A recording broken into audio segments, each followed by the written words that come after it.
ಯುದ್ಧ ನಿಂತು ಚಿನ್ನ ಬೆಳ್ಳಿ ಬೆಲೆ ದಿಢೀರಂತ ಪಾತಾಳಕ್ಕೆ ಕುಸಿಯುತ್ತಾ? ಹೌದು, ಕೇಂದ್ರ ಸರ್ಕಾರ ಬಂಗಾರ ತಗೋಬೇಡಿ ಅಂತ ಹೇಳಿದ್ದು ಏಕೆ? ಈಗೆಲ್ಲ ಒಂದು ಮಾಹಿತಿ ನಿಮಗೆ ವಿಡಿಯೋದಲ್ಲಿ ಸಿಗಲಿದೆ. ನೋಡಿ ವೀಕ್ಷಕರೇ, ಒಂದು ಕಡೆಗೆ ಬಂಗಾರ ಮತ್ತು ಬೆಳ್ಳಿ ಬೆಲೆ ಇಳಿಕೆ ಆಗುತ್ತೋ ಏರಿಕೆ ಆಗುತ್ತೋ, ನಿಮ್ಮ ಪ್ರಶ್ನೆಗೆ ಉತ್ತರ ಕೂಡ ಇದೇ ವಿಡಿಯೋದಲ್ಲಿ ಸಿಗಲಿದೆ. ಮತ್ತೊಂದು ಕಡೆಗೆ ಹೌದು, ಅಮೆರಿಕ ಮತ್ತು ಇರಾನ್ ನಡುವಿನ ಯುದ್ಧ ಕೊನೆಗೂ ಅಂತ್ಯ ಅಂತ ಹೇಳ್ಬೋದು. ಇನ್ ಮುಂದೆ ಗ್ಯಾಸ್ ಸಿಲಿಂಡರ್ ಸಮಸ್ಯೆ ಇರಲ್ಲ, ಪೆಟ್ರೋಲ್ ಬೆಲೆ ಏರಿಕೆ ಆಗಿದ್ದು ಇಳಿಕೆ ಆಗಬಹುದು. ಇನ್ನೊಂದು ಕಡೆಗೆ ಎಲ್ಲವೂ ಕೂಡ ಶಾಂತವಾಗುತ್ತೆ. ಅದೇ ತರ ಬಂಗಾರ ಬೆಳ್ಳಿ ಬೆಲೆ ಇಳಿಕೆ ಆಗುತ್ತೆ ಎಂಬುವ ಪ್ರಶ್ನೆ ಕೂಡ ಶುರುವಾಗ್ತಾ ಇದೆ. ಹೌದು ವೀಕ್ಷಕರೇ, ಎಲ್ಲ ಒಂದು ಮಾಹಿತಿ ನೋಡ್ತಾ ಹೋಗೋಣ. ಮೊದಲಿಗೆ ವಿಡಿಯೋ ಶುರು ಮಾಡೋಕ್ಕಿಂತ ಮುಂಚೆ ನಿಮಗೂ ಕೂಡ ಆಸೆ ಇದ್ರೆ ಬಂಗಾರದ ಬೆಲೆ ಇಳಿಕೆ ಆಗಲಿ ಅಂತ ಆಸೆ ಇದ್ರೆ ಬೇಗನೆ ವಿಡಿಯೋಗೆ ಲೈಕ್ ಮಾಡಿ. ಹಾಗೂ ನಾವು ಕೇಳೋ ಪ್ರಶ್ನೆಗೆ ಪ್ರತಿಯೊಬ್ರು ಕೂಡ ಕಮೆಂಟ್ ಬಾಕ್ಸ್ ಮೂಲಕ ಉತ್ತರ ಕೊಡಬಹುದು. ನಿಮ್ಮ ಪ್ರಕಾರ ಬಂಗಾರದ ಸರಿಯಾದ ಬೆಲೆ ಎಷ್ಟಾಗಬೇಕು? ಬಡ ಜನರು ಕೂಡ ಬಂಗಾರ ಖರೀದಿ ಸುಲಭವಾಗಿ ಮಾಡಿರಬೇಕು.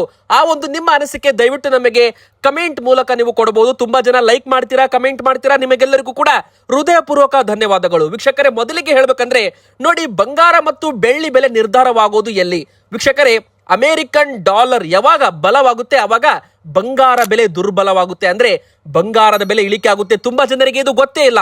ಆದ್ರೆ ನೋಡಿ, ಈ ಬಾರಿ ಯುದ್ಧದಲ್ಲಿ ಅಮೆರಿಕ ನೇರವಾಗಿ ಈ ಒಂದು ಯುದ್ಧದಲ್ಲಿ ಭಾಗಿಯಾಗಿರೋದ್ರಿಂದ ಡಾಲರ್ ಏರುಪೇರಾಗ್ತಾ ಇತ್ತು. ಅದೇ ಪ್ರಕಾರ ಬಂಗಾರದ ಬೆಲೆ ಕೂಡ ಏರುಪೇರಾಗ್ತಾ ಇತ್ತು. ಇದರಲ್ಲಿ ಮತ್ತೊಂದು ಇಂಟರ್ಮೀಡಿಯೇಟ್ ಏನಪ್ಪಾ ಅಂದ್ರೆ ಕಚ್ಚಾ ತೈಲದ ಬೆಲೆ, ಅಂದ್ರೆ ಕ್ರೂಡ್ ಆಯಿಲ್ ಅಂತ ನಾವೇನ್ ಕರಿತೀವಿ. ವೀಕ್ಷಕರೇ, ಅಮೆರಿಕ ಮತ್ತು ಇರಾನ್ ನಡುವಿನ ಯುದ್ಧ ಪರಿಣಾಮದಿಂದಾಗಿ ಬಂಗಾರದ ಬೆಲೆ ಏರಿಕೆನೂ ಆಗಿತ್ತು, ಇಳಿಕೆನೂ ಆಗಿತ್ತು. ಆದ್ರೆ ಈಗ 19ನೇ ತಾರೀಕಿಗೆ ಯುದ್ಧ ಕೊನೆ ಆಗ್ತಾ ಇದೆ. ಇಷ್ಟು ದಿನ ನಡೆದ ಸಂಘರ್ಷ ಕೊನೆ ಆಗ್ತಾ ಇದೆ. ಹೌದು, ಇದು ಒಂದು ಸಿಹಿ ಸುದ್ದಿ ಬಂದ್ರೂ ಕೂಡ ಬಂಗಾರ ಬೆಳ್ಳಿ ಬೆಲೆ ಇಳಿಕೆ ಆಗುತ್ತೋ ಏರಿಕೆ ಆಗುತ್ತೋ, ಈ ನಿಮ್ಮ ಪ್ರಶ್ನೆಗೆ ಉತ್ತರ ಕೂಡ ಈ ವಿಡಿಯೋದಲ್ಲಿ ಸಿಗಲಿದೆ. ವಿಡಿಯೋ ಪೂರ್ತಿಯಾಗಿ ನೋಡಿ, ವಿತ್ ಚಾರ್ಟ್ ಅಲ್ಲಿ ನಿಮಗೆ ಮಾಹಿತಿ ನಾವು ಕೊಡ್ತಾ ಇರುವಂತದ್ದು. ಮುಂದಿನ ಬರೋ ದಿನ ಏನಾಗಬಹುದು, ಬಂಗಾರ ತಗೊಳ್ಳುವಾಗ ಎಲ್ಲಿ ಜನರು ಮೋಸ ಹೋಗ್ತಾರೆ, ಈಗ ಬೆಲೆ ಎಷ್ಟು ಇಳಿಕೆ ಆಗಿದೆ, ಈಗ ತಗೋಬೇಕಾ ಬೇಡವಾ, ಎಲ್ಲಾ ಪ್ರಶ್ನೆಗೂ ಕೂಡ ಉತ್ತರ ನಿಮಗೆ ಸಿಗುತ್ತೆ. ಮೊದಲಿಗೆ ನೀವು ಚಾರ್ಟ್ ನೋಡಿ ವೀಕ್ಷಕರೇ, ನಿಮಗೆ ಕ್ಲಿಯರ್ ಕಟ್ ಆಗಿ ತೋರಿಸ್ತಾ ಇದ್ದೇವೆ. ಜೂಮ್ ಮಾಡಿ ನೋಡಿ. ಮೊನ್ನೆ 3 ಲಕ್ಷ ರೂಪಾಯಿ ಇತ್ತು ಬೆಳ್ಳಿ ಬೆಲೆ. ಇದು ಸಿಲ್ವರ್ ಫ್ಯೂಚರ್ಸ್, MCX ಅಂತ ಕರೀತಾರೆ, ಮಲ್ಟಿ ಕಾಮೋಡಿಟಿ ಎಕ್ಸ್ಚೇಂಜ್ ಅಂತ. ಅಂದ್ರೆ ಇದು ಒಂದು ETF ಬೆಲೆ ಅಂತಾನು ಕೂಡ ನೀವು ಕರೀಬಹುದು. ವೀಕ್ಷಕರೇ, ಇದರದ್ದು ಬೆಲೆ ಯಾವಾಗ ಇಳಿಕೆ ಆಗುತ್ತೆ ನೋಡಿ, ಮಾರ್ಕೆಟ್ ಅಲ್ಲಿ ಬೆಳ್ಳಿ ಬೆಲೆ ಇಳಿಕೆ ಮಾಡಲಾಗುತ್ತೆ. ಇದು ನಿಮಗೆ ಗೊತ್ತಿರಬೇಕು. ನೀವು ಯಾವಾಗ್ಲೂ ಕೂಡ ಬಂಗಾರ ಬೆಳ್ಳಿ ಖರೀದಿ ಮಾಡುವಾಗ ಈ ಚಾರ್ಟ್ ಅನ್ನ ನೋಡೋದನ್ನ ಕಲಿಬೇಕು ವೀಕ್ಷಕರೇ. ಈಗ ನೋಡಿ, ಕಳೆದ ಒಂದು 10 ದಿನಗಳಿಂದ ಬೆಲೆ ಇಳಿಕೆ ಆಗ್ತಾನೆ ಬಂದಿದೆ. ನೋಡಿ, 2,50,000 ರೂಪಾಯಿ ಇತ್ತು, 2,30,000 ರೂಪಾಯಿ ತನಕನು ಬಂದಿತ್ತು. ಆದ್ರೆ ಮತ್ತೆ ಇಲ್ಲಿ ಮಾರ್ಕೆಟ್ ರಿಕವರಿ ಆಗಿದೆ. ಅಂದ್ರೆ ಹತ್ತತ್ರ 73,000 ರೂಪಾಯಿಷ್ಟು ಕುಸಿತ, ಇಲ್ಲಿ ಮಹಾ ಕುಸಿತ, ಇದು ಮಹಾ ಪತನ ಅಂತಾನು ಕೂಡ ನೀವು ಕರೀಬಹುದು. ಯಾವಾಗ 3 ಲಕ್ಷ ರೂಪಾಯಿ ಆಗಿತ್ತು, ಆಮದು ಸುಂಕ ಏರಿಕೆ ಮಾಡಿದ್ರಲ್ಲ ಕೇಂದ್ರ ಸರ್ಕಾರ, ಅವಾಗ 3 ಲಕ್ಷ ರೂಪಾಯಿ ಆಗಿತ್ತು. ನಂತರ ಇಳಿಕೆ ಕೂಡ ಆಯ್ತು, ಡಿಮ್ಯಾಂಡ್ ಕಡಿಮೆ ಆಯ್ತು, ಇಳಿಕೆ ಆಯ್ತು. ಎಲ್ಲಿ ತರ ಬಂತು? 2,30,000. ಆದ್ರೆ ಈಗ ಮತ್ತೆ ದಿಢೀರ್ ಅಂತ 2,52,000, 2,49,000 ಈ ತರ ಟ್ರೇಡ್ ಆಗ್ತಾ ಇದೆ. ಎದಕ್ಕೆ ದಿಢೀರ್ ಅಂತ ಏರಿಕೆ ಆಯ್ತು? ಎದಕ್ಕೆ 2 ದಿನದಲ್ಲಿ 25,000 ರೂಪಾಯಿ ಏರಿಕೆ ಆಯ್ತು? ಅದು ಕೂಡ ಹೇಳ್ತೇವೆ, ವಿಡಿಯೋ ಪೂರ್ತಿಯಾಗಿ ನೋಡಿ. ಈಗ ನೋಡಿ, ಬೆಲೆ 2,60,000 ರೂಪಾಯಿ ಕ್ರಾಸ್ ಆಯ್ತಪ್ಪ ಅಂದ್ರೆ ಮತ್ತೆ 2,80,000 ರೂಪಾಯಿ ತನಕನೂ ಹೋಗ್ಬಹುದು. ಅಂದ್ರೆ ಒಂದು ಸ್ಟ್ರಾಂಗ್ ರೆಸಿಸ್ಟೆನ್ಸ್ ಇದೆ, ಅಲ್ಲಿ ಟಚ್ ಆದಾಗ ಬೆಲೆ ಬೀಳ್ತಾ ಇತ್ತು. ಆದ್ರೆ ಈ ಬಾರಿ ಅದು ಏರ್ಬಹುದು ಅಂತ ಹೇಳಲಾಗ್ತಾ ಇದೆ. ಒಂದು ವೇಳೆ ಮತ್ತೆ ಏನಾದ್ರೂ 2,30,000 ರೂಪಾಯಿ ಏನಾದ್ರೂ ಬೆಲೆ ಬ್ರೇಕ್ ಆದ್ರೆ, ಅಂದ್ರೆ ಇದಕ್ಕಿಂತ ಕೆಳಗಡೆ ಬೆಲೆ ಬಂದ್ರೆ 2,10,000, 2 ಲಕ್ಷ ರೂಪಾಯಿಗೂ ಕೂಡ ಬರಬಹುದು. ಆದ್ರೆ ಚಾನ್ಸ್ ಏನಿದೆ ಅಂದ್ರೆ ಬೆಲೆ ಏರಿಕೆ ಆಗೋ ಚಾನ್ಸ್ ಇದೆ. ಎದಕ್ಕಂದ್ರೆ ಕಳೆದ 3 ತಿಂಗಳಿನಿಂದ ಬೆಲೆ ಸ್ಟ್ಯಾಬಿಲೈಸ್ ಆಗಿರ್ಲಿಲ್ಲ. ಅಂದ್ರೆ ಯುದ್ಧ ಕಾರಣ ಅಂತಾನೆ ಹೇಳ್ಬಹುದು. ಯಾವಾಗ ಯುದ್ಧಗಳು ಪ್ರಾರಂಭವಾಯಿತು ನೋಡಿ, ಕಚ್ಚಾ ತೈಲ ಬೆಲೆ ಏರಿಕೆ ಆಯ್ತು. ಕಚ್ಚಾ ತೈಲ ಬೆಲೆ ಏರಿಕೆ ಆಗ್ತಾ ಇದ್ದಂತೆ ಬಂಗಾರ ಬೆಳ್ಳಿ ಬೆಲೆ ಇಳಿಕೆ ಆಗೋದಕ್ಕೆ ಪ್ರಾರಂಭವಾಯಿತು. ಎದಕ್ಕಂದ್ರೆ ಹೂಡಿಕೆದಾರರು ಏನ್ ಮಾಡಿದ್ರು, ಕಚ್ಚಾ ತೈಲದಲ್ಲಿ ಹೂಡಿಕೆ ಮಾಡಲು ಪ್ರಾರಂಭ ಮಾಡಿದ್ರು. ಭಾರತ ದೇಶವು ಕೂಡ ಕಚ್ಚಾ ತೈಲ ಖರೀದಿಗೆ ಮುಂದಾಯ್ತು. ಬಂಗಾರ ಖರೀದಿ ಕಡಿಮೆ ಮಾಡಿ ಅಂತ ಜನರಿಗೆ ನರೇಂದ್ರ ಮೋದಿಜಿಯವರು ಕರೆ ಕೂಡ ಕೊಟ್ರು. ಎದಕ್ಕಪ್ಪ ಅಂದ್ರೆ ಯಾವಾಗ ನಾವು ಹೆಚ್ಚುವರಿ ಬಂಗಾರ ಬೆಳ್ಳಿ ಖರೀದಿ ಮಾಡ್ತೀವಿ, ಅವಾಗ ನಾವು ಡಾಲರ್ ರೂಪದಲ್ಲಿ ಹಣ ಕೊಡ್ತೀವಿ. ಇದಕ್ಕಂದ್ರೆ ನಮ್ಮ ಭಾರತದ ವಿದೇಶಿ ವಿನಿಮಯ ಖಾಲಿ ಆಗ್ತಾ ಇತ್ತು. ಹೀಗಾಗಿ ಇದನ್ನ ಖರೀದಿ ಮಾಡಬೇಡಿ, ಸದ್ಯಕ್ಕೆ 1 ವರ್ಷಗಳ ಕಾಲ ಎಲ್ಲ ಕೂಡ ಸರಿಯಾದ್ಮೇಲೆ ಖರೀದಿ ಮಾಡಿ ಅಂತ ನರೇಂದ್ರ ಮೋದಿಜಿ ಅವರು ಕರೆ ಕೊಟ್ಟಿದ್ರು ವೀಕ್ಷಕರೇ. ಹೀಗಾಗಿ ಅಮೆರಿಕ ಇರಾನ್ ನಡುವಿನ ಯುದ್ಧ ಪರಿಣಾಮದಿಂದಾಗಿ ಕಚ್ಚಾ ತೈಲ ಬೆಲೆ ಏರಿಕೆ ಆಗ್ತಾ ಇತ್ತು. ಕಚ್ಚಾ ತೈಲ ಬೆಲೆ ಏರಿಕೆ ಆಗ್ತಾ ಇರೋ ಕಾರಣ ಹೂಡಿಕೆದಾರರು ತಮ್ಮ ಒಂದು ಲಾಭ ಮಾಡ್ಕೊಳ್ಳೋಕೆ ಕಚ್ಚಾ ತೈಲದಲ್ಲಿ ಹಣವನ್ನ ಹಾಕೋಕೆ ಶುರು ಮಾಡಿದ್ರು. ಹಣ ಎಲ್ಲಿಂದ ಬರುತ್ತೆ ಅವರಿಗೆ? ವಿದೇಶಿ ಬ್ಯಾಂಕುಗಳಾಗಿರ್ಬೋದು, ಅಂದ್ರೆ ಅಮೆರಿಕ, ಚೀನಾ, ರಷ್ಯಾ ಎಲ್ಲಾ ದೇಶದವರು ಏನ್ ಮಾಡಿದ್ರು, ಕ್ರೂಡ್ ಆಯಿಲ್ ಕಚ್ಚಾ ತೈಲದಲ್ಲಿ ಹೂಡಿಕೆ ಮಾಡಿದ್ರು. ಹಣವನ್ನ, ಸಾವಿರಾರು ಕೋಟಿ ರೂಪಾಯಿ ಹಣವನ್ನ, ತಮ್ಮ ಹತ್ತಿರ ಇರೋ ಬಂಗಾರ ಬೆಳ್ಳಿಯಲ್ಲಿರೋ ಹಣವನ್ನ ಮಾರಾಟ ಮಾಡಿ, ಅಂದ್ರೆ ಸೆಲ್ಲಿಂಗ್ ಮಾಡಿ ಆ ಒಂದು ಹಣವನ್ನ ಕಚ್ಚಾ ತೈಲದಲ್ಲಿ ಹೂಡಿಕೆ ಮಾಡೋದಕ್ಕೆ ಶುರು ಮಾಡಿದ್ರು. ಅವಾಗ ಕಚ್ಚಾ ತೈಲ ಬೆಲೆ ಏರಿಕೆ ಆಯ್ತು, ಬಂಗಾರ ಬೆಳ್ಳಿ ಬೆಲೆ ಇಳಿಕೆ ಆಯ್ತು. ಯಾವಾಗ ಅಮೆರಿಕ ಇರಾನ್ ನಡುವಿನ ಯುದ್ಧ ಮುಗಿದೇ ಹೋಯ್ತು ಅಂತ ಹೇಳಿದ್ರಲ್ಲ, ಕಚ್ಚಾ ತೈಲದಲ್ಲಿ ಹೂಡಿಕೆ ಮಾಡಿದ್ದ ಇನ್ವೆಸ್ಟರ್ಸ್, ಹೂಡಿಕೆದಾರರು ಆ ಒಂದು ಕಚ್ಚಾ ತೈಲವನ್ನ ಮಾರಾಟ ಮಾಡಿ ಅಂದ್ರೆ ಅದನ್ನ ಸೇಲ್ ಮಾಡಿ ಈಗ ಮತ್ತೆ ಹಣವನ್ನ ಬಂಗಾರ ಬೆಳ್ಳಿಗೆ ಹಾಕಲಿದ್ದಾರಂತೆ. ಹೀಗಾಗಿ ಮತ್ತೆ ಬಂಗಾರ ಬೆಳ್ಳಿ ಬೆಲೆ ಏರಿಕೆ ಆಗಿರೋಕೆ ಕಾರಣ ಅಂತ ತಜ್ಞರು ಲೆಕ್ಕಾಚಾರ ಮಾಡಿರುವಂತದ್ದು. ಅಂದ್ರೆ ಈ ಬಾರಿ ಉಲ್ಟಾ ಆಗಿದೆ. ಯುದ್ಧ ನಿಲ್ಲುತ್ತೆ ಅಂದ್ರೆ ಬಂಗಾರ ಬೆಳ್ಳಿ ಬೆಲೆ ಏರಿಕೆ ಆಗಿದೆ, ಯುದ್ಧ ಪ್ರಾರಂಭವಾಗುತ್ತೆ ಅಂದ್ರೆ ಬಂಗಾರ ಬೆಳ್ಳಿ ಬೆಲೆ ಇಳಿಕೆ ಆಗುತ್ತೆ. ವೈಸ್ ವರ್ಷ ಆಫ್ ಕ್ರೂಡ್ ಆಯಿಲ್ ಅಂತಾನು ಕೂಡ ತಜ್ಞರು ಕರೆದಿದ್ದಾರೆ. ಅಂದ್ರೆ ಕಚ್ಚಾ ತೈಲ ಏರಿಕೆ ಆದ್ರೆ ಬಂಗಾರ ಇಳಿಕೆ ಆಗುತ್ತೆ, ಕಚ್ಚಾ ತೈಲ ಬೆಲೆ ಇಳಿಕೆ ಆದ್ರೆ ಬಂಗಾರ ಬೆಲೆ ಏರಿಕೆ ಆಗುತ್ತೆ. ಇದೇ ಒಂದು ಸಿಂಪಲ್ ಆಗಿ ಈ ಬಾರಿ ನಡೆದಿರುವಂತದ್ದು. ಇನ್ನೊಂದೇನಪ್ಪಾ ಅಂದ್ರೆ ಅಮೆರಿಕನ್ ಡಾಲರ್ ಕೂಡ ಒಂದು ಕಡೆಗೆ ಬಲವಾಗಿತ್ತು, ಹೀಗಾಗಿ ಬಂಗಾರ ಬೆಳ್ಳಿ ಬೆಲೆ ಇಳಿಕೆ ಆಗಿತ್ತು. ಆದ್ರೆ ಈಗ ಮತ್ತೆ ಡಾಲರ್ ವೀಕ್ ಆಗೋ ಚಾನ್ಸ್ ಇದೆ ಯುದ್ಧ ಮುಗಿತಾ ಇರೋ ಕಾರಣ. ಸೊ ಈಗ ಮತ್ತೆ ಬಂಗಾರ ಬೆಳ್ಳಿ ಬೆಲೆ ಏರಿಕೆ ಆಗೋ ಚಾನ್ಸ್ ಕೂಡ ಇತ್ತು. ಬೆಳ್ಳಿ ಬೆಲೆ 2,65,000 ರೂಪಾಯಿ ಇದೆ. ಹೋದ ವಾರ 3,10,000 ರೂಪಾಯಿ ಇತ್ತು ಕೆಜಿಗೆ, ಆದ್ರೆ ಈಗ 2,65,000 ರೂಪಾಯಿ ಇದೆ. ಹತ್ತತ್ರ ಒಂದು 15 ದಿನಕ್ಕೆ ಕಂಪೇರ್ ಮಾಡಿದ್ರೆ 45,000 ರೂಪಾಯಿ ಇಳಿಕೆ ಅಂತಾನೆ ಹೇಳ್ಬೋದು. ಆದ್ರೆ ಮುಂದಿನ ಬರೋ ದಿನ ಅಂದ್ರೆ ಇನ್ನೂ 1-2 ತಿಂಗಳು ಆದ ನಂತರ ಮತ್ತೆ ಬೆಲೆ ಏರಿಕೆ ಆಗ್ಬಹುದು. ಯುದ್ಧಗಳು ಮುಗಿದ ನಂತರ ಬಂಗಾರ ಬೆಳ್ಳಿ ಮಾರ್ಕೆಟ್ ಸ್ಟಾಬಿಲೈಸ್ ಅಂದ್ರೆ ನ್ಯೂಟ್ರಲ್ ಆಗ್ಬೇಕು. ಈಗ ನೋಡಿ ಇದು 5ನೇ ಗೇರಲ್ಲಿದೆ, 4ನೇ ಗೇರಲ್ಲಿದೆ ಗಾಡಿ. ಅಂದ್ರೆ ಬಂಗಾರ ಬೆಳ್ಳಿ ಮಾರ್ಕೆಟ್ ರ್ಯಾಲಿ ಆಗ್ತಾ ಇದೆ. ಇದು ನ್ಯೂಟ್ರಲ್ ಆಗ್ಬೇಕು ಅಂದ್ರೆ ಶಾಂತವಾಗ್ಬೇಕಂದ್ರೆ ಇನ್ನೂ 1 ತಿಂಗಳು ಸಮಯ ಬೇಕಾಗಬಹುದು ಅಂತಾನು ಕೂಡ ಇಲ್ಲಿ ನಾವು ಹೇಳ್ಬೋದು ವೀಕ್ಷಕರೇ. ಇದೇ ತರ ಬಂಗಾರದ ಬೆಲೆಯಲ್ಲಿ ಏನಾಗ್ತಾ ಇದೆ ನೀವು ಚಾರ್ಟ್ ಪ್ರಕಾರ ನೋಡಬಹುದು. ಇಳಿಕೆ ಆಗ್ತಾ ಇತ್ತು ಬಂಗಾರ. ಯಾರೆಲ್ಲ ಇಳಿಕೆ ಆದಾಗ ಖರೀದಿ ಮಾಡಿದ್ರು ನೋಡಿ ಅವರಿಗೆ ಒಂದು ಗುಡ್ ನ್ಯೂಸ್ ಅಂತಾನೆ ಹೇಳ್ಬೋದು. ಇವತ್ತು ಅವರು ತಮ್ಮ ಹತ್ತಿರ ಬಂಗಾರ ಮಾರಾಟ ಮಾಡಿದ್ರೆ ಅವರಿಗೆ ಲಾಭ ಸಿಗುತ್ತೆ. ನಾವು ಕೂಡ ಮೊನ್ನೆ ಹೇಳಿದ್ವಿ ಬಂಗಾರ ಬೆಲೆ ಇಳಿಕೆ ಆಗಿದೆ, ಇದು ಒಂದು ಚಾನ್ಸ್ ಆಗಿದೆ. ಸೊ ಯಾರೆಲ್ಲ ಹೂಡಿಕೆ ಮಾಡಲು ಇಷ್ಟವಿದೆ ಅವರು ಸ್ವಲ್ಪ ಖರೀದಿ ಮಾಡಬಹುದು ಅಂತ ನಾವು ಹೇಳಿದ್ವಿ.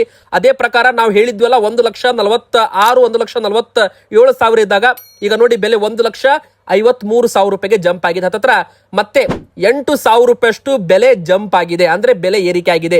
ಕಾರಣ ಏನಪ್ಪಾ ಅಂದ್ರೆ ಸೇಮ್ ಯಾವ ತರ ಬೆಳ್ಳಿ ಬೆಲೆ ಏರಿಕೆ ಆಗಿದೆ ಅದೇ ತರ ಬಂಗಾರ ಬೆಲೆ ಏರಿಕೆ ಆಗ್ತಾ ಇದೆ. ಯುದ್ಧ ನಿಂತಿರೋ ಕಾರಣ ಬಂಗಾರದ ಬೆಲೆ ಏರಿಕೆ ಆಗಿದೆ. ಈ ಬಾರಿ ಉಲ್ಟಾ ಆಗಿದೆ ಅಂತಾನೆ ತಿಳ್ಕೊಳ್ಳಿ. ಯಾಕಂದ್ರೆ ಯುದ್ಧಗಳು ನಿಂತರೆ ಬೆಲೆಗಳು ಇಳಿಕೆ ಆಗ್ಬೇಕಾಗಿತ್ತು. ಕಚ್ಚಾ ತೈಲ ಬೆಲೆ ಇಳಿಕೆ ಆಗ್ತಾ ಇರೋದ್ರಿಂದ ಹೂಡಿಕೆದಾರರು ಮತ್ತೆ ಲಾಭ ಮಾಡಬೇಕು ಅಂತ ಬಂಗಾರ ಬೆಲೆಯಲ್ಲಿ ಟ್ರೇಡ್ ಮಾಡ್ತಾ ಇದ್ದಾರೆ. ಇದು ಮಾರ್ಕೆಟ್ ಈಗ ವಾಲೆಟೋಲ್ ಇದೆ ನೋಡಿ. ಇದ್ರದ್ದು ಈಗ ಬೆಲೆ ಮತ್ತೆ 1,60,000 ರೂಪಾಯಿ ದಾಟಬಹುದು.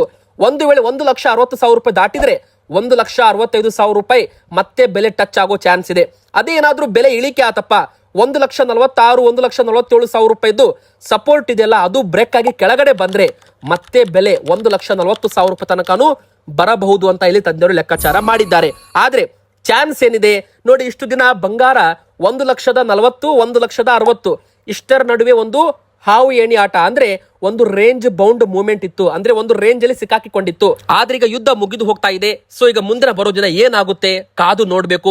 ಇನ್ನು 1 ವಾರದಲ್ಲಿ ಎಲ್ಲಾ ಒಂದು ಪಿಕ್ಚರ್ ಕೂಡ ಕ್ಲಿಯರ್ ಆಗುತ್ತೆ. 19ನೇ ತಾರೀಕಿಗೆ ಬಂಗಾರ ಬೆಳ್ಳಿಯಲ್ಲಿ ಭಾರಿ ಒಂದು ಸಂಚಲನ ನೋಡೋಕ್ ಸಿಗುತ್ತೆ ಶುಕ್ರವಾರ. ಬೇಕಾದ್ರೆ ನೀವು ಅದನ್ನ ಚೆಕ್ ಮಾಡಿ. ಶುಕ್ರವಾರ ತುಂಬಾನೇ ಮಾರ್ಕೆಟ್ ವಾಲೆಟೋಲ್ ಇರುತ್ತೆ, ಸ್ವಲ್ಪ ಹುಷಾರಾಗಿ ನೀವು ಹೂಡಿಕೆ ಮಾಡಬೇಕಾಗುತ್ತೆ. ಇನ್ನು 18 ಕ್ಯಾರೆಟ್ ಚಿನ್ನದ ಬೆಲೆ ಏನಾಗಿದೆ 1,13,530 ರೂಪಾಯಿ ನೋಡಿ. ಒಂದು ಹೋದ ಅಂದ್ರೆ ಕೇಂದ್ರ ಸರ್ಕಾರ ಆಮದು ಸುಂಕ ಏರಿಕೆ ಮಾಡಿದಾಗ ಇದ್ರದ್ದು ಬೆಲೆ 1,19,000 ರೂಪಾಯಿ ತನಕ ಹೋಗಿತ್ತು. ಆದ್ರೆ ಈಗ 1,13,000 ರೂಪಾಯಿ ಇದೆ. ಹತ್ತತ್ರ ಏನಿಲ್ಲಂದ್ರೂ ಕೂಡ 6,000 ರೂಪಾಯಿ ಈಗಲೂ ಕೂಡ ಇಳಿಕೆಯಲ್ಲಿದೆ ಅಂತಾನು ಕೂಡ ನೀವು ತಿಳ್ಕೋಬಹುದು. ಆದ್ರೆ ಕಳೆದ 3-4 ದಿನಗಳ ಹಿಂದೆ ಇದ್ರದ್ದು ಬೆಲೆ 1,10,000 ರೂಪಾಯಿ ತನಕನೂ ಬಂದಿತ್ತು. ಆದ್ರೆ ಅವಾಗ ಯಾರೆಲ್ಲ ಖರೀದಿ ಮಾಡಿದ್ರು ನೋಡಿ ಅವರಿಗೆ ಒಂದು ಗುಡ್ ನ್ಯೂಸ್ ಅಂತಾನೆ ಹೇಳ್ಬಹುದು. ಯಾಕಂದ್ರೆ ಈಗ ಮತ್ತೆ ಬೆಲೆ ಸ್ವಲ್ಪ ಏರಿಕೆ ಆಗಿದೆ. ಇನ್ನು ಮುಂದಿನ ಬರೋ ದಿನ ಮತ್ತಷ್ಟು ಏರಿಕೆ ಆಗಬಹುದು. ಮತ್ತೆ 1,19,000 ರೂಪಾಯಿ ಹಳೆ ಬೆಲೆ ಬರಬಹುದು.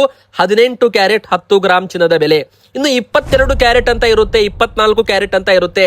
ಅದ್ರದ್ದು ಬೆಲೆ ಏನಾಗಿದೆ ಅಂತಾನು ಕೂಡ ಹೇಳ್ತೇವೆ ನೋಡಿ ವೀಕ್ಷಕರೇ. 19ನೇ ತಾರೀಕಿನ ನಂತರ ಎಲ್ಲಾ ಮಾರ್ಕೆಟ್ ಬಂಗಾರ ಬೆಳ್ಳಿ ಭಾರತೀಯ ಷೇರು ಮಾರ್ಕೆಟ್ ಏನಾಗುತ್ತೆ ನಾವು ಕಾದು ನೋಡ್ಬೇಕಾಗುತ್ತೆ. ಯಾಕಂದ್ರೆ ಅಮೆರಿಕ ಇರಾನ್ ನಡುವಿನ ಒಂದು ಸಹಿ ಆಗ್ತಾ ಇದೆ. ಅಮೆರಿಕದವರು ಇನ್ನು ಮುಂದೆ ನಾವು ಯಾವುದೇ ಕಾರಣಕ್ಕೂ ಯುದ್ಧ ಮಾಡಲ್ಲ ಅಂತ ಒಂದು ಸಹಿ ಆಗ್ತಾ ಇದ್ದಾರಂತೆ. ಸೊ ಒಂದು ಸಹಿ ಆಗ್ತಾ ಇದ್ದಂತೆ ಮಾರ್ಕೆಟ್ ತುಂಬಾನೇ ವಾಲೆಟೋಲ್ ಆಗುತ್ತೆ, ಅಂದ್ರೆ ಭಾರಿ ಒಂದು ಏರಿಳಿತ ಆಗಬಹುದು. ಇನ್ನು 22 ಕ್ಯಾರೆಟ್ ಚಿನ್ನದ ಬೆಲೆ ನೋಡಿ 10 ಗ್ರಾಮ್ಗೆ 1,38,750 ರೂಪಾಯಿ ಇದೆ. ಇದು ಆನ್ಲೈನ್ ಬೆಲೆ ಆಗಿರುತ್ತೆ. ಇದ್ರ ಮೇಲೆ ನೀವೇನಾದ್ರೂ ಆಭರಣ ಮಾಡಿಸ್ತೀರ ಅಂದ್ರೆ ಮೇಕಿಂಗ್ ಚಾರ್ಜ್ ಅಂತ ಇರುತ್ತೆ. ಅದು 10% ಇರಬಹುದು, 12% ಇರಬಹುದು, 18% ಇರಬಹುದು. ಒಂದೊಂದು ಅಂಗಡಿಯಲ್ಲಿ ಒಂದೊಂದು ಪರ್ಸೆಂಟೇಜ್ ಇರುತ್ತೆ. ಎವರೇಜ್ ನಾವು 12% ಹಿಡಿದ್ರೆ 16,000 ರೂಪಾಯಿ ಆಗುತ್ತೆ. GST 3% ಎಲ್ಲಾ ಸೇರಿಸಿ 1,60,000 ರೂಪಾಯಿ ಆಗುತ್ತೆ ಒಂದು ಆಭರಣ ನೀವು ತಗೋಬೇಕಂದ್ರೆ. ಆದ್ರೆ ವೀಕ್ಷಕರೇ, ನೀವೇನಾದ್ರೂ ಹೂಡಿಕೆ ಮಾಡಬೇಕು ಅಂತ ಪ್ಲಾನ್ ಮಾಡ್ತಾ ಇದ್ರೆ ETF ಗಳನ್ನ ತಗೊಳ್ಳಿ. ಅಂದ್ರೆ ಬಂಗಾರದ ಎಕ್ಸ್ಚೇಂಜ್ ಟ್ರೇಡೆಡ್ ಫಂಡ್ ಅಂತ ಬರುತ್ತೆ, ಅದು ತಗೊಳ್ಳಿ. ನಿಮಗೆ ಗ್ರೋ ಅಂತ ಆ್ಯಪ್ ಇದೆ, ಜಿರೋದಾ ಅಂತ ಆ್ಯಪ್ ಇದೆ, ಧನ್ ಅಂತ ಇದೆ. ಅದರಲ್ಲಿ ಸೆಬಿ ರಿಜಿಸ್ಟರ್ಡ್ ಅಂಡರ್ ಯಾವುದೆಲ್ಲ ಬಂಗಾರದ ETF ಬರುತ್ತೆ ನೋಡಿ, ಅಂದ್ರೆ ಬಂಗಾರದ ಶೇರ್ಸ್ ಗಳನ್ನ ನೀವು ಖರೀದಿ ಮಾಡಬಹುದು. ಬೆಲೆ ಏರಿಕೆ ಆಯ್ತಾ, ನಾಳೆ ಅದರಲ್ಲಿ ಕೂಡ ಬೆಲೆ ಏರಿಕೆ ಆಗುತ್ತೆ. ಅದರಲ್ಲಿ ಮೇಕಿಂಗ್ ಚಾರ್ಜ್ ಇರಲ್ಲ, ETF ಅಲ್ಲಿ ಮೇಕಿಂಗ್ ಚಾರ್ಜ್ ಇರಲ್ಲ. ಆಭರಣದಲ್ಲಿ ಮೇಕಿಂಗ್ ಚಾರ್ಜ್ ಇರುತ್ತೆ. 10% ಅಂದ್ರೆ ಲಕ್ಷಕ್ಕೆ 10,000 ರೂಪಾಯಿ ನೀವು ಮೇಕಿಂಗ್ ಚಾರ್ಜ್ ಕೊಟ್ಟಿರ್ತೀರಾ. ಅದೇ ನೀವು ಆನ್ಲೈನ್ ನಲ್ಲಿ ಅಂದ್ರೆ ರಿಜಿಸ್ಟರ್ಡ್ ಸೆಬಿ ರಿಜಿಸ್ಟರ್ಡ್ ಅಂಡರ್ ತಗೋಬೇಕು. ಯಾವುದೇ ಒಂದು ಡೂಪ್ಲಿಕೇಟ್ ಆಪ್ ಅಲ್ಲಿ ತಗೋಬೇಡಿ. ಸೆಬಿ ರಿಜಿಸ್ಟರ್ಡ್ ಆಪ್ ಅಲ್ಲಿ ನೀವು ತಗೊಂಡ್ರೆ ಕೇವಲ 3% GST ಮಾತ್ರ ಇರುತ್ತೆ. ಹೂಡಿಕೆ ಮಾಡೋರು ETF ಗಳನ್ನ ತಗೋತಾರೆ, ಆಭರಣ ತಗೊಳ್ಳಲ್ಲ. ಆಭರಣ ಯಾರು ತಗೋತಾರೆ? ಮೈ ಮೇಲೆ ಹಾಕೋಬೇಕು ಅಂತ ಆಭರಣ ತಗೋತಾರೆ. ಅದೇ ನೀವು ಹೂಡಿಕೆ ಮಾಡ್ಬೇಕಂದ್ರೆ 24 ಕ್ಯಾರೆಟ್ 10 ಗ್ರಾಮ್ ಚಿನ್ನದ ಬೆಲೆನೂ ಕೂಡ ಬರುತ್ತೆ. ಅದರದ್ದು ಬೆಲೆ ನೋಡಿ 1,51,370 ರೂಪಾಯಿ ಆಗಿದೆ. ಅಂದ್ರೆ ಇದು ಹೋದ ವಾರ 1,48,000 ರೂಪಾಯಿ ತನಕನೂ ಬಂದಿತ್ತು. ಅಂದ್ರೆ ಈಗ ಮತ್ತೆ ಏರಿಕೆ ಆಗಿರ್ಬೋದು. ಆದ್ರೆ ಕಳೆದ ತಿಂಗಳು ಇದರದ್ದು ಬೆಲೆ 1,60,000 ರೂಪಾಯಿ ತನಕನೂ ಹೋಗಿತ್ತು ವೀಕ್ಷಕರೇ. ಆದ್ರೆ ಈಗ 1,51,000 1,52,000 ರೂಪಾಯಲ್ಲಿ ಟ್ರೇಡ್ ಆಗ್ತಾ ಇದೆ. ಈಗ ಮುಂದಿನ ಬರೋ ದಿನ ಮತ್ತೆ 1,60,000 ರೂಪಾಯಿ ಬೆಲೆ ದಾಟಿದ್ರಪ್ಪ ಅಂದ್ರೆ ಮತ್ತೆ 1,70,000 ರೂಪಾಯಿನೂ ಕೂಡ ಟಚ್ ಆಗ್ಬಹುದು. ಹೀಗಾಗಿ ಮುಂದಿನ ಬರೋ ದಿನ ಏನ್ ಬೇಕಾದ್ರೂ ಆಗ್ಬಹುದು. ಬೆಲೆ ಏರಿಕೆನೂ ಆಗ್ಬಹುದು, ಇಳಿಕೆನೂ ಆಗ್ಬಹುದು. ಹೀಗಾಗಿ ನೀವೇನ್ ಮಾಡ್ಬೇಕು? ಮೊದಲು ಸ್ಟಡಿ ಮಾಡಬೇಕು, ಬಂಗಾರದ ಮಾರ್ಕೆಟ್ ನ ನೋಡ್ತಾ ಇರಬೇಕು. ETF ಗಳಲ್ಲಿ ಟ್ರೇಡ್ ಮಾಡಬಹುದು ನೀವು ಬೇಕಂದ್ರೆ. ETF ಅಂದ್ರೆ ಎಕ್ಸ್ಚೇಂಜ್ ಟ್ರೇಡೆಡ್ ಫಂಡ್. ಇದು ಆನ್ಲೈನ್ ನಲ್ಲಿ ನೀವು ತಗೋಬಹುದು ವೀಕ್ಷಕರೇ.